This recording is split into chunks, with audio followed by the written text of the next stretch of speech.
everybody, and welcome to the United Stand. This is the Newcastle United versus Manchester United preview, and it is toxic around the Manchester United fan base at the moment. This is not. This is. Look, to be honest with you, if you've seen Ole Gunnar Solskjaer's press conference after the AZ Alkmaar game on the Manchester United YouTube channel, I've never seen so many dislikes on a video. It's got a like rate of 23%. Absolute massive message from Manchester United fans on the official Manchester United YouTube channel. And I think this is because he came out last night, and well, I know why. He came out last night and said it was a good performance on a bad pitch. I'm pleased with the boys and we should have won 1-0. And on the face of it, that sort of statement isn't that bad. But I think the context is that this is accumulation time. This is a team that's playing really boring football. And I think that what it highlights is where the club have gone wrong for many years is that they are so out of touch with the most important people, which is you, the fans. They are so out of touch of it. And they will be sat there today probably going, why is there such a bad reaction to that? All he did is come out and say we had a good performance and we deserve to win. And I think it's because the fans are basically tired of being taken for idiots. And, what Ollie's come out and done there is what every manager does most 99% of the time. Even after bad results, they'll come out and say, they'll come and find the positive. And the problem there's been, the backlash is will be surprising to many people, even the mainstream media, but it won't be surprising to United fans because we've seen this. We saw it. It's I think, as I say, accumulation, repetition. We saw with David Moyes coming out and naming Liverpool as favourites coming to Old Trafford. We saw Van Gaal come out with stupid things as well. Mourinho did it, and now club legend Ole Gunnar Solskjaer is doing it. And every one of those managers and the club involved try to pull the wool over fans' eyes. And as soon as you start doing it, when we can see what's going on the pitch isn't good enough, that's when you start to get this backlash. So on the face of it, Ole Gunnar Solskjaer coming out and saying, "Oh, it was a good performance. We deserved to win on a bad pitch," and spinning the positive. Fans are irritated by that because it's taking fans for idiots. And the reality is we played very, very badly. The tactics were very, very poor. It was a penalty on Marcus Rashford. It should have been a penalty. I totally agree with it. But we didn't deserve to win. We weren't the better side. And again, even if we had won 1-0, it would have been another boring win where we scrape a goal and keep a clean sheet. And that's not what United fans want to see. So it's a very, very clear message from United fans to the club that you're out of touch and your positive spin isn't going to work anymore. And there's a few positive spins that Ollie threw in relation to this game as well. But it's Manchester United versus Newcastle. Let's look at the team on the left. As we understand it, Paul Pogba won't play. As we understand it, Martial will not play. It looks like Jesse Lingard won't play because he tweaked his hamstring. And there is talk that Wan-Bissaka and Luke Shaw won't be back as well. So if we assume those 5 players are not playing, and then if they do, we'll feed them in. But I think Twan-Sebi is going to start. He's going to start. I don't think it should be at the detriment of Lindelof. I thought Lindelof was one of the better players for Manchester United last night, and I don't think he's done enough to be dropped. I think if Lindelof was dropped from the United lineup for Twan-Sebi, I'm sure a lot of you would be very, very happy about it. I think Twan-Sebi could be better than Lindelof, I'll be honest with you, and I think him and Harry Maguire could form a very good partnership. But I don't want Lindelof to be dropped to rush that decision through. I think Lindelof hasn't really made any mistakes. He's doing very well in that position. He should play. And it would be hypocritical for Lindelof to get dropped out of the team for Twan-Sebi when he's been doing okay, and then yet you are playing people like Lingard every week and Rashford every week and you won't drop them. So again, are we going Brexit FC again? Twan-Sebi's English, get rid of the Swedes. So no, I think Twan-Sebi will play at right back. I think the big hint with Twan-Sebi not playing last night was probably because we know Wan-Bissaka's not going to play. So I think Twan-Sebi will play at right back. Ashley Young comes in at left back. Maguire, Lindelof, De Gea in goal, obviously. Midfield, you know McTominay's going to play. You know McTominay's got to play. But with no Pogba, I don't think Fred covered himself in glory last in the AZ Alkmaar game. And I don't think he will pick him. I've always felt that Ollie doesn't rate Fred. And maybe he's right not to rate Fred. Because maybe Fred...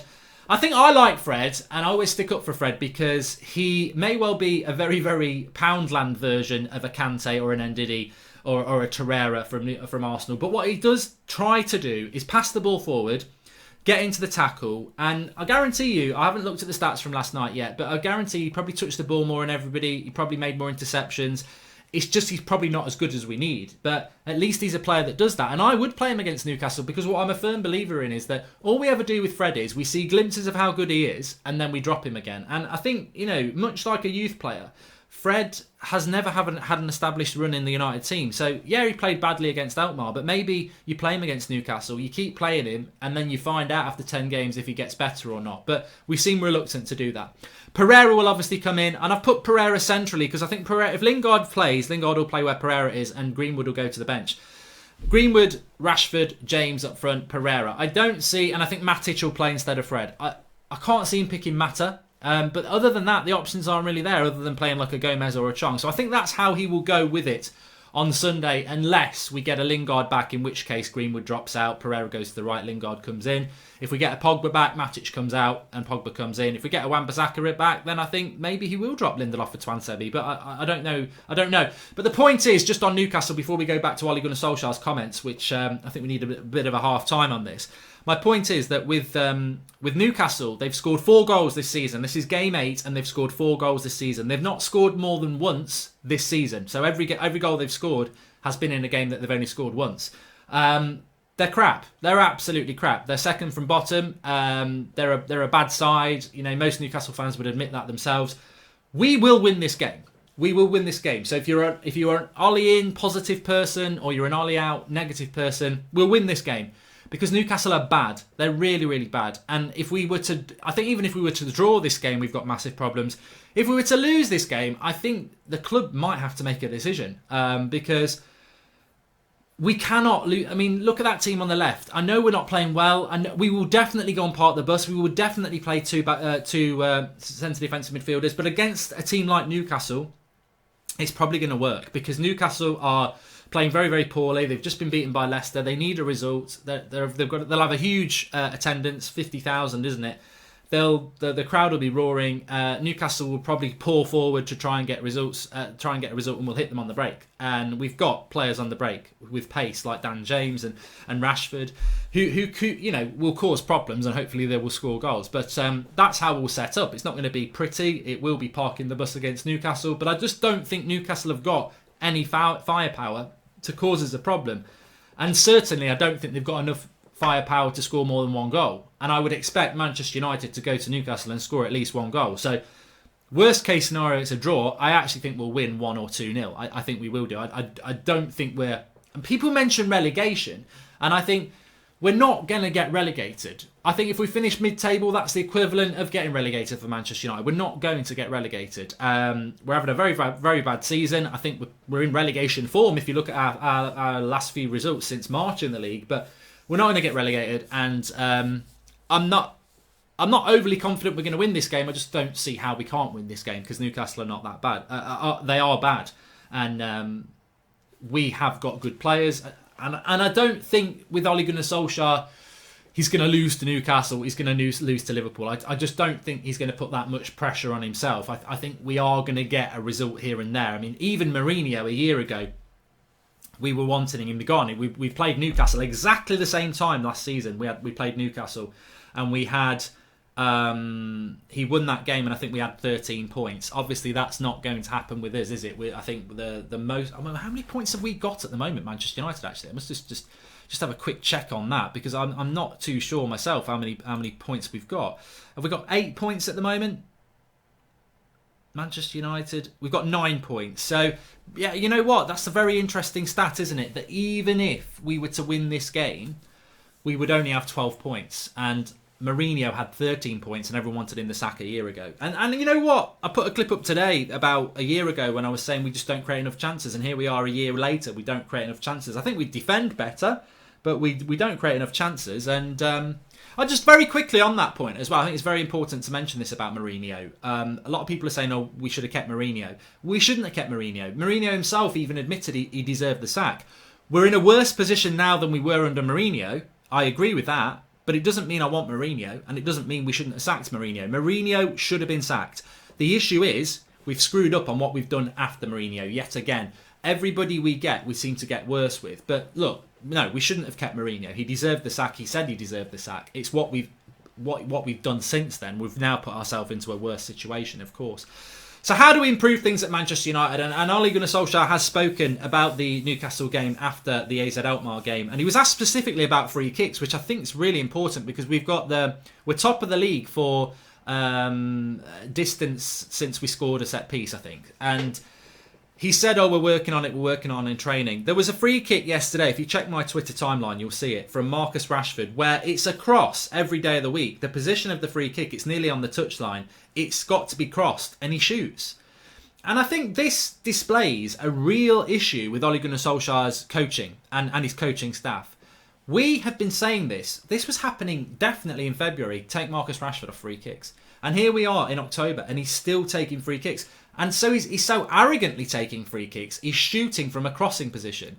You can't take free kicks, mate. And I know you probably score in training. And I'm going to give Rashford the benefit of the doubt, and Ollie the benefit of the doubt. He probably scores worldy free kicks in training. But there's a difference to doing something in training and doing it on a football pitch when there's thousands and thousands of people watching. And Rashford can't do it. He can't do it. Eventually he's going to score a worldy free kick. But one free kick for 100 crap ones is not good enough. So Ollie's saying he's working on it in training. Just take Rashford off free kicks, and your free kicks will instantly get better. Pereira is a starter for United now at the moment. He can take free kicks. He's very good at set pieces, and he should be on corners as well. Because not only are the Rashford free kicks really, really irritating beyond belief now, bordering on insane, we've also got this stupid corner kick routine where we've gone and bought one of the best people in the air in the league, Harry Maguire, and we're lofting free kicks up Fellaini style. Like we're doing this young, floating ball into the box. Now, look, you don't have to have played football to understand what's a harder ball to defend, a quicker ball or a slower ball. Now, figure it out. It's not rocket science. If the ball's going slower, you've got more time to go and win it. If it's going quicker, it's harder to defend it because you've got to judge it quicker. We're lofting it up to Harry Maguire like Wimbledon used to do this. Now, fortunately, none of you will be that old enough to remember. Wimbledon were a team, the crazy gang, the long ball team, who basically just used to loft an Ashley Young style ball into the box, play head tennis and bumble it into the net. That is what we are. We're already part of the bus Stoke City style, and now we're using Wimbledon tactics from the 80s to loft balls into the box. Look at the one that Scott McTominay missed where we did the quicker ball from an Ashley Young corner and he missed an open goal from it. We've got Andreas Pereira, and Ashley Young actually can whip a quicker ball in. We've got to stop doing this loft ball thing to Harry Maguire and start putting a decent cross into the box, because it's a crap goal anyway, even if we score it. Oh, loft it up, Harry Maguire, head it back in, second ball, bounce it in. Let's get some... And I suppose it's a bit of a symbol of United as well. We're just so slow, and you can't waste free kicks. You get a free kick on the edge of the box and Rashford's going to put it into the wall or over the bar. I mean, you're wasting goal scoring opportunities every time we get free kicks and corners, and it really does minimalise what we can do. He also said that we're set up, talking about the away record.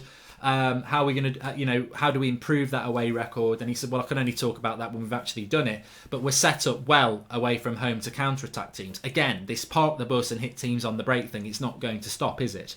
He was also asked about whether teams respect United anymore. And he says, no, we're not in the 90s now. But we're a club, unlike many other clubs, that allows the youth to come in and allows them to blossom, and we believe that's going to happen. So he's full of positivity, Ole Gunnar Solskjaer, and I don't actually... I mean, what do you want Ole Gunnar Solskjaer to come out and say is what I would say. I don't agree with anything that he's saying, by the way. I totally agree with that, and I totally understand why people are annoyed. I had Flex, flying back from Holland this morning, saying, I've just seen Ollie's press conference and I'm furious. And I've seen a lot of people on social media, and as I say, the dislikes on the video on the YouTube channel pretty much show that people are very, very angry.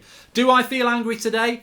No, I don't, because this is what I do. I do my match reaction straight after the game and I let it all out. And then I'm still very angry, and I'm still very frustrated, but the rage is gone. And I don't feel rage today, but I think a lot of you do, and I understand that. I do understand that, but this is why I always say my match reaction, 24 hours, I'll feel a little bit different, because I just let it all out, and sometimes I go overboard, but at least I let it all out, and I don't feel that at the moment. But if Ole Gunnar Solskjaer had done a proper press conference yesterday, he would have come out and said that Matic and Fred are about as useful as a yellow traffic cone, which is good, because Matic was wearing yellow boots.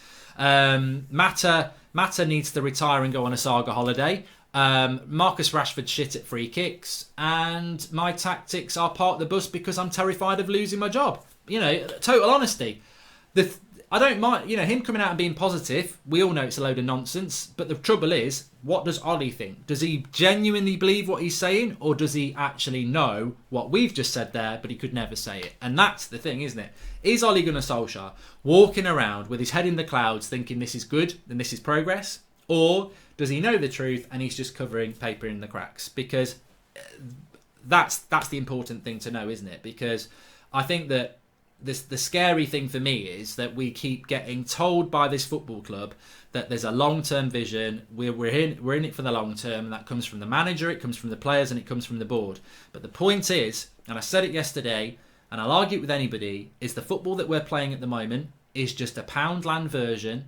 And all due respect to Poundland, you do good little multi-packs and you're brilliant for Halloween, but you're a Poundland version of what Mourinho was doing a year ago. You sacked, I'm talking to the board here, you sacked Jose Mourinho, one of the best managers in the world, because the style of football wasn't good enough and we were hovering around 6th or 7th, and the fans got fed up and he got forced out. A year later, you're telling the same fans who are getting fed up that this vision is the right vision, we're in it for the long term, with a manager who's got no experience. He's a club legend, but he's got no experience, and he's playing a Poundland version of what Mourinho was doing a year ago. This is something the club need to wake up and listen to. They're telling us as fans to buy into this vision, but we've seen this vision before. And I got a lot of people saying to me today, well, you wanted Ollie. You wanted Ollie. And I think this has got to be the most turd opinion going around at the moment. This is what people, Ollie-inners, are saying to people who are pissed off. They're saying, well, you wanted him, so you can't criticise him. It's the most thick argument I've seen. Because are you not listening or are you not using your eyes? What Ole Gunnar Solskjaer is doing at the moment is a Poundland version of what Mourinho was doing a year ago. But what Ole Gunnar Solskjaer did to get the job was poles apart from what Jose Mourinho did. He wasn't parking the bus. He was playing a midfield three with one centre defensive midfielder, two box-to-box midfielders. The ball was being moved forward quickly, and we were attacking teams a lot more. He got the job, and then he's just turned into a B-Tech Mourinho. I don't get why he's done it, but the reality is, yes, we wanted Ole Gunnar Solskjaer. We were all singing the songs. We can't hide from it. Ollie's at the wheel. We were like, this is the best thing ever. We've got a manager who loves the club, who understands the club, who is going to take risks and be like what we want the club to be like. He gets the job and he becomes Mourinho's disciple. It just makes no sense. And that's what we're in at the moment. We're in that at the moment. And there doesn't seem it makes absolutely no sense. And actually, you know what? If the board had any sense, they would be going right now, pulling him in the office and saying, what are you doing? I didn't give you the job for this. What are you doing? But the problem is we've got bank managers in charge, not football people in charge. Because Ole Gunnar Solskjaer is the manager of Manchester United. They are in charge. They're his boss. He should be in the office today. I want Ollie to stay because I wanted him to get the job based on what we saw. You could do him under the Trades Description Act. It's a fraud at the moment. This is not the manager that we appointed. This is not the style of football that he got the job off. So Woodward should have Solskjaer in the office this morning saying, what do you think you're doing?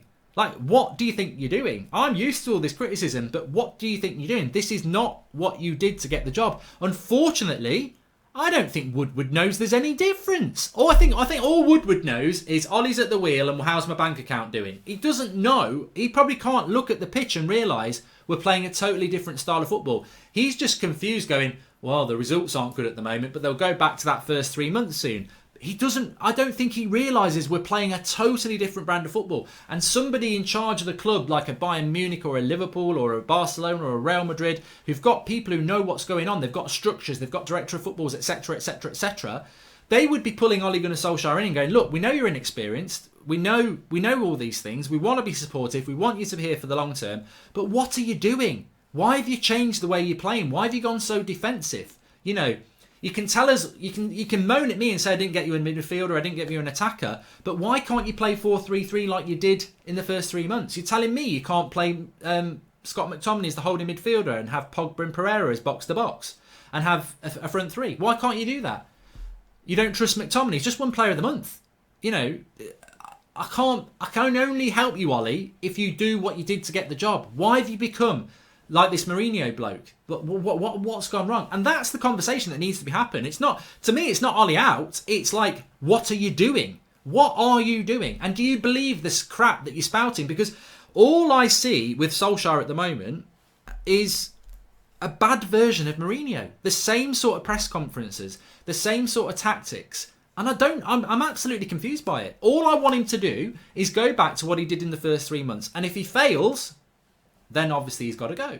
But he's definitely going to get the sack carrying on like this. He will do, because he's not even good at being a bad version of Mourinho. And it's not what he is. It's not what he is. And that's where the confusion comes from me. Anyway, please do smash a like on the video. Subscribe if you're new. I think we will beat Newcastle. And then we'll go into a very interesting international break, won't we? But smash a like, subscribe if you're new. Get your comments in below. We're live at 8 o'clock tonight. 8 o'clock on a Friday night is a drink, a relax, and live comments. That's what it's all about. So get in the comments below and give me your thoughts on United, the press conference, what's frustrating you, and we'll bring a lot of that into the show tonight. Thanks for watching. I'll speak to you all soon.